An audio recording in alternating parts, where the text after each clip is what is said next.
I, 25F, am getting married this coming spring. I've got a cousin named Rose, also 25F, who was around a lot growing up. Her mother, my aunt, is my mother's sister and they've always been super close, and my mom adores Rose and her siblings for some reason and we spent a lot of holidays and summers together when we were growing up. The thing is, Rose is crazy. Her brothers are fine, but Rose is crazy. Every time we were together she would have a meltdown and throw a temper tantrum if things didn't go her way and never made any sense. She would throw fits if we went to the beach, but also if she didn't go to the beach, she even broke some of my stuff. She just seems like a very unstable girl. We stopped spending so much time together when Rose's dad got a job in a different state and they moved away and couldn't afford to fly back as frequently. It's been a while, and I still follow her on social media. She posts a lot about mental health stuff. She goes by a new name, has a new look, and she's even dating some guy. But I don't think it's authentic. I think she's trying to reinvent herself because she used to be such a brat and is trying to make people forget how she used to treat them. I'm pretty sure she is BPD. This Christmas was at my mom's house and my fiancé and I figured that we would hand out the wedding invites there and not risk them getting lost in the mail. Most people at Christmas got one, but Rose, naturally, wasn't invited. I don't want her ruining our special or anything. She was pretty mellow and was talking about her new job and stuff. She came up and told me that she noticed that her brothers had gotten an invite but I had forgotten to give her one. I told her I didn't think she would want to come, since when we used to get together nothing seemed right for her. She seemed really taken aback, apologized for how she used to act because she had a lot of stuff to deal with, and said she was sorry that I didn't think she couldn't change from when she was a kid. I held firm because this is the first time she's ever apologized to me for how she tried to ruin stuff and I think she was just trying to manipulate me into getting her way like she always used to. Her family realized that she had never gotten an invite, and one of her brothers called and asked why his sister wasn't invited. I reiterated that I didn't feel comfortable with a mentally unstable woman at my wedding and he got angry and said that I was stupid for being mad at something that happened so fucking long ago and that I was being ridiculous and bigoted and said he didn't want to come either and hung up. Then Rose's mom called my mom and said that if her daughter was the only family member not invited that she wasn't going to attend. Now my mom is upset that her sister and nibblings, her word, aren't coming and begged me to just invite Rose. But you can't fully cure mental illness, and I don't want her coming and smashing my cake or something. Ida? Oop. Look, if one day I decided to shave my head and change my name to something completely different and demand people now call me this new name, it would look like I had some sort of mental break. I don't know why people think that this is a stable thing to do. It seemed way more violent and not typical.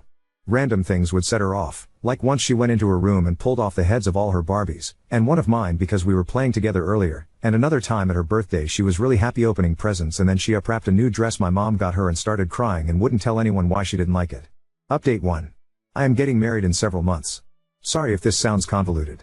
I'm really stressed over this whole thing and it's sometimes hard to keep my thoughts together. It's a long story, boo. There has been some drama about me not inviting my cousin that spiraled into family drama, and now her parents and brothers are threatening to pull out if I don't invite her. I don't want my cousin there because she is mentally ill, I believe BPD, and I have had very bad experiences with her when we grew up together, and I don't believe she has truly improved the way she acts like she has. I feel like she could be a potential threat to my wedding, and I don't want all the attention to be on her having a breakdown, or her trying to smash my cake or interrupt my vows. But my mother, who is very close with her mother and her, is also threatening to pull funding because I'm acting ridiculous for not inviting all of her nibblings. It's causing so much drama, and with my aunt and my mother deciding to take back the offer of money, I wouldn't be able to fully pay for the venue we already have booked. The invites were given out about a month ago, and I'm surprised and disappointed that the drama hasn't blown over since then. I got advice on Reddit before that suggested extra security to shadow my cousin specifically. It looked like that was the only way to keep this venue, so I brought it up with my fiancé and he said he was fine with hiring someone, or even having one of his relatives shadow her the entire time and make sure she didn't try anything. So I mentioned it to my mother, but she didn't like the idea. She says my cousin isn't a threat, and I'm being awful towards her. I tried to explain that, rationally, it was the best option. My cousin is a mentally ill woman, and I doubt the venue would appreciate us inviting someone with a known history of destruction and meltdowns. This way, she can have her nieces and nephews and sister at the wedding and I can have slightly more peace of mind. I'm trying to maintain this boundary, but my mom still insists that I'm being awful for some reason. I'm just trying to maintain the peace while feeling safe at my own wedding. Gee, Ida? Edit, this post is getting brigaded. I would like it if you would stop baselessly speculating on my cousin's sexuality and implying that I'm a bad person because of it. Edit 2, for everyone implying that my mother is fully funding my wedding, that isn't true. She is contributing a significant amount, but I did not ask her to. She offered. If I had known that the money came with strings attached, I would have chosen a cheaper venue when planning. Pulling out now would lose my deposit, which I paid for, and cause me to have to do a lot of rescheduling and replanning. I'm not going to give in and let some psycho ruin me and my fiancé's day. To those recommending I go low or no contact with my mother, that isn't an option. I love her and she loves me, and I'm not going to destroy our relationship because of some psycho. You're being entitled, rude and manipulative. I read your post and I remember you from a previous post where you handed out invites to your wedding in front of her, which was completely uncalled and callous of you. You're justing someone who you haven't seen for years for things they did as a child. How would you like every mistake you've made held against you? As this rate you'll be lucky if you have any family left attending your wedding. Uda Pete Friend 86 Nah. I can't be sure if your mother is dismissive or if you're overly alert. What I can be sure of is the fact that you're under your mother's thumb as long as you let her hold funding over your head. Fit Humor 5022 Op isn't paying for this at all. Mom Shal will take away the money if Op does this. Op is just an entitled brat. I wouldn't be able to fully pay for the venue we already have booked. Oop, my mother thinks that she has changed, but I think she's too easily trusting. I last saw my cousin at Christmas, and my mom pointed out that my cousin had apologized then, but she only apologized after she realized she had not been invited to the wedding. She never apologized before about how she used to treat me. She also seems to have had some sort of breakdown a year ago. She had a radical change in her appearance, shaved her head, and changed her name. Our family thinks it's fine and brave or whatever, but it just reminded me of Britney Spears doing the same thing during her breakdown. I stopped replying to my Ada post because it was clear that it was being brigaded and people even linked the subreddit that was brigading. I keep getting harassing messages on my other post and through private messages, so I see that people are stalking my profile as well. People are making assumptions about me and my feelings towards the LGBT community and transgenderism that are irrelevant to my post about my cousin. My cousin is female and mentally ill. My cousin is not a man and has never told me that she thinks she's a man. I think that a woman is allowed to want to feel safe and secure at her own wedding without misogynistic slurs being thrown at her and being forced to accommodate mental illness at a celebration that is not for the mentally ill woman. I am not going to elope and I am not going to cancel. I know my mother loves me, even if she also likes my cousins, and would not abandon me. My fiancé stands by me no matter what and agrees with my stance on the whole thing. I appreciate all the actual advice I've received. My cousin will be invited to placate my mother, and I've told her that I will invite her and not hire security. My fiancé's cousin will shadow her the entire time if she makes it into the venue. She will not be allowed to bring A+1 and invite her boyfriend/girlfriend. If she does not stick to the dress code, she will not be allowed in. The dress code is simple and already established, a formal or semi-formal dress for female guests and a suit for male guests, all within my wedding colors. It's pretty standard for weddings, so if she can't manage that, then oh well, I can tell my mother I tried to accommodate her background. I'm getting married T.S. spring. Around Christmas I sent out the invites to the family I wanted there, but did not invite a female cousin of mine, Rose, because I did not get along with her when we were growing up together and I haven't seen her in a long time. I didn't want her there, and I didn't think she would want to attend anyway. She's a bit of a tomboy, and I doubt she'd want to put on a dress and spend the day at a fancy party with us, but my mother is very close to her mother, they're really close in age, and both of them were contributing money to help fund my wedding for the venue I wanted and already have booked. Because I didn't invite her daughter, my aunt said she was not attending along with Rose's brothers and would not help pay for the wedding. It wasn't a lot of money, so I could eat the cost for that, but then my mom got upset that her sister and niece and nephews wouldn't attend, and is threatening to not pay unless I invite Rose and apologize for snubbing her. At first I was really stubborn, but I don't want to switch venues and catering this late into the planning because it would delay, so I bit the bullet and sent Rose an invite. But I never got a response from her, and I wanted to check if she at least received the invite. I wanted to show my mom that she was choosing not to go, so I reached out to one of her brothers. But he was very verbally abusive. I uploaded screenshots of some of the text to my profile so you can see, and immediately he blew up at me and wouldn't even consider listening to me or trying to help me out. He also went into unprovoked and classist attacks on my fiancé. How can I convince my mother to stay on my side, and how can I get Rose to respond to me? I really do want to repair our relationship and have a smooth wedding day. I just feel like everything has been going so well and now this year it's all crumbling at the last minute. Update 2. I appreciate all the people who gave advice on my last post even if they were unnecessarily rude about it. The day after I made my post, Rose finally called me that she had gotten and rejected my invite. She was nasty about it, but she's always been a bit of a brat. She said she didn't care about my wedding and didn't want to be part of more stupid fucking family drama, which I think is hypocritical because she always starts the drama, so she and her brothers and parents aren't attending, and my mom and some other guests are upset at that, but it's all manageable. I went to breakfast with my mom this morning and we sat down and spoke about the wedding. I took advice from my last post and told her that if she continued to favor a cousin over her daughter then I would never speak to her again and she would not be invited to the rescheduled wedding. A lot was said, but she broke down and admitted that she was bluffing and didn't actually want to ruin my big day. She was just upset with how I had acted back around the holidays and hoped that her threat would be a wake-up call. I apologized and acknowledged that I didn't realize how hurtful my actions would have been perceived. She essentially raised me by myself and I have always tried to live by the values she instilled in me, even if they aren't always popular with others, and I told her this. So the wedding should still be on course. I still have to find the money to make up for what my aunt would have paid, but I don't think it's a lot and my fiancé will probably be able to cover it. Thank you again for all the advice. I can't really blame him for calling it off, because it was for financial reasons. But I feel like I can't talk to him about it because I'll start saying things that I regret. I was set to get married today. It was great, I had everything planned out perfectly. My venue was on the pricey side, but both my mother and aunt said they would help pay for it to make my wedding perfect. I sent invites months ahead to make sure everyone had time to plan stuff if they needed to travel and the drama started. When I didn't invite my cousin. I grew up with her because our mothers are close and she is very mentally ill and would always have meltdowns and stuff. Around last year she had a breakdown that everyone seems to ignore now. I'm pretty sure she has BPD and anyone who knows someone with that will tell you how unstable and unpredictable those people are. So I decided that I didn't want a severely mentally ill woman at my wedding to risk ruining it, and also we weren't that close to begin with and hadn't seen each other for years. I thought everyone would understand that, and it's not like she and I were very close to begin with. It caused a lot of drama and family fighting. My aunt said that if I didn't invite her daughter then she wasn't going to contribute money, and my female cousin's brothers also said that they weren't coming. Then my mom got angry and said that she wasn't going to contribute money if I was going to discriminate against my female cousin. And then other relatives heard that I hadn't invited her because of her mental illness. I didn't even tell anyone it was because of that, just that we weren't close. But I guess she was telling them that I was being bigoted against her because of her illness. I settled things with my mom who agreed to pay, and I even offered my cousin an invite and apologized for excluding her when I initially sent out the invites. But she brushed me off and said she didn't want to go to my wedding. But my aunt never accepted the apology and still refused to pay. I thought that was fine because my fiancé could make up the difference and asked my dad if he was willing to contribute more. He divorced my mom when I was a kid and we're not super close anymore because of it, but he still offered some money, but neither of them were able to pitch in anymore, and my savings also aren't enough unless I wanted to completely wipe them out or take out a loan, and I don't think that's a very good financial choice. I want the perfect wedding, but I don't want to go into debt for it. I finally decided to fold and look for another venue, but all of the ones I wanted were booked for the rest of the year. Last month my fiancé told me that we should postpone the wedding for a year so that we find the perfect venue that we can afford. I had to call all my friends and the family members who still wanted to go and basically tell them I was too poor to get married this year. It was humiliating. All of this is because of my cousin who got pissy that I didn't want her at my wedding, and she doesn't even want to go to the wedding anyway, and did her best to turn my family against me. Update 3. Anyway, it ended up with us not having enough money for my wedding.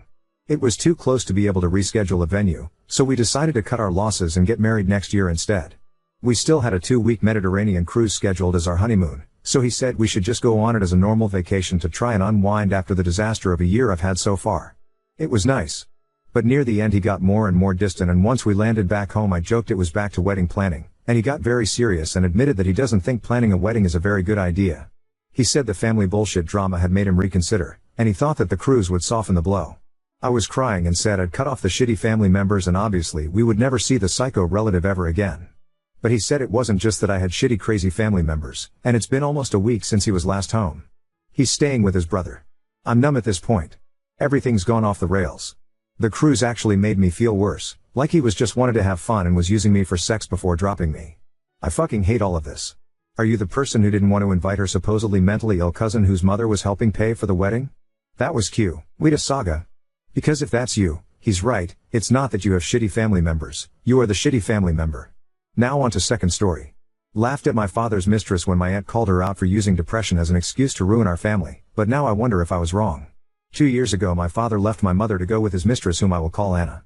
My mother never had any idea about the infidelity. Anna knew that my father was married, she even went to the house with him to take his things. One day he simply told my mother that he is no longer in love with her and wants to be happy with Anna. I was there when everything happened.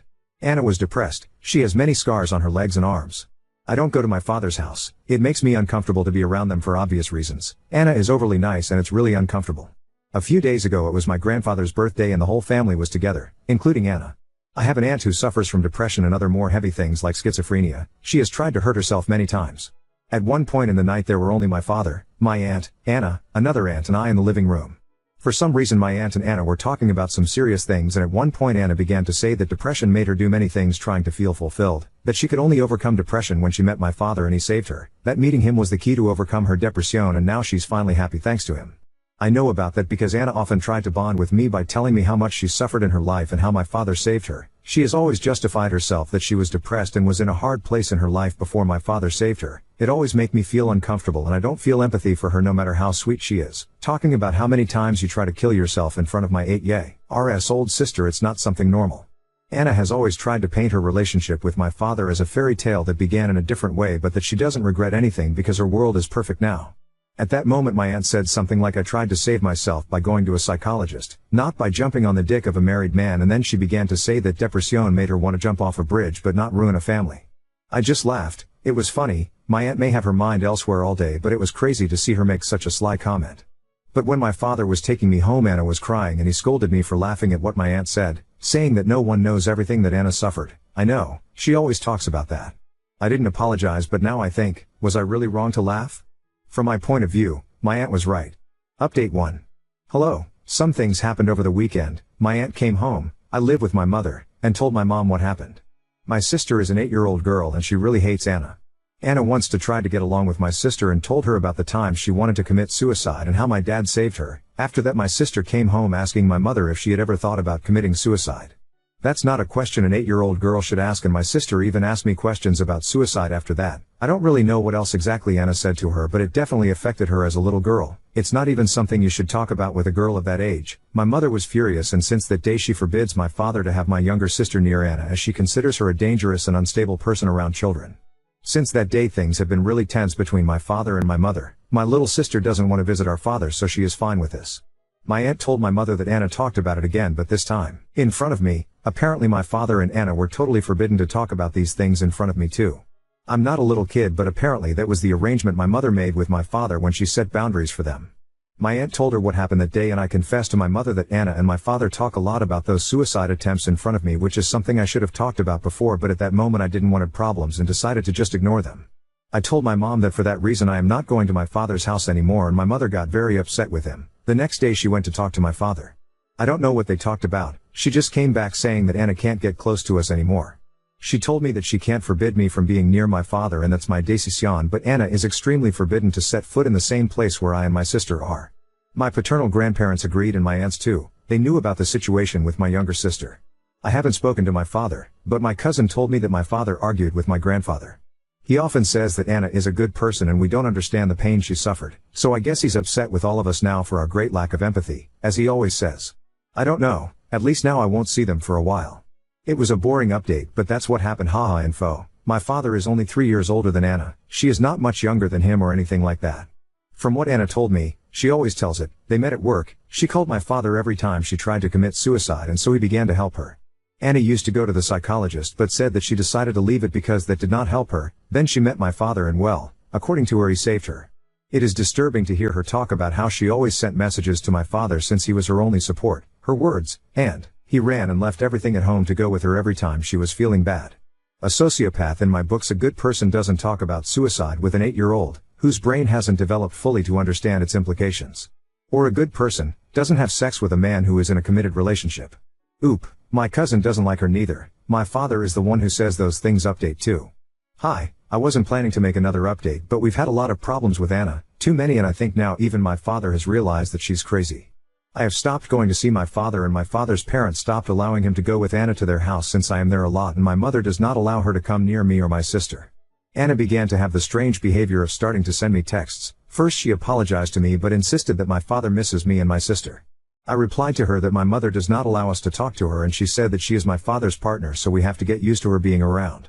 She started to talk badly about my mother, skeptical, saying that I'm too young to realize it, but my mother is manipulating us and that's wrong because she's not allowing us to be a family. I'm young but I'm not dumb. I didn't answer her again and showed the messages to my mother, who spoke to my father again. My father knew nothing about this and apparently had an argument with Anna about this, since now my mother is planning to take away his last name from our name to end with this shit show and protect us. I don't understand too much about this, but in my country you can go to court and take out your father's surname, making him have no right over you anymore.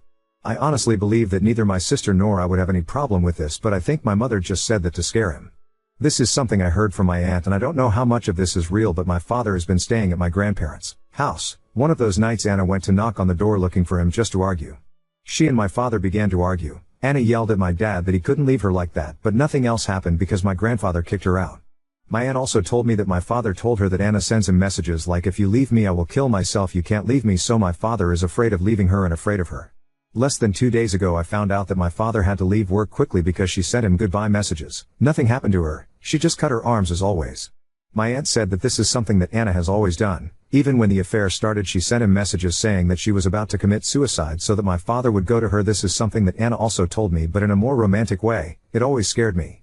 I have no contact with my father and I avoid him when he's on Grandpa's house, but as far as my aunt has told me, he doesn't know what to do since he misses us but is afraid to leave her and that she will kill herself. I feel bad for thinking this, but I'm really relieved to be hearing all this from afar. I'm so thankful that my mom forbade us to see her before all this happens, and honestly this is his karma, so I'm not going to get into this.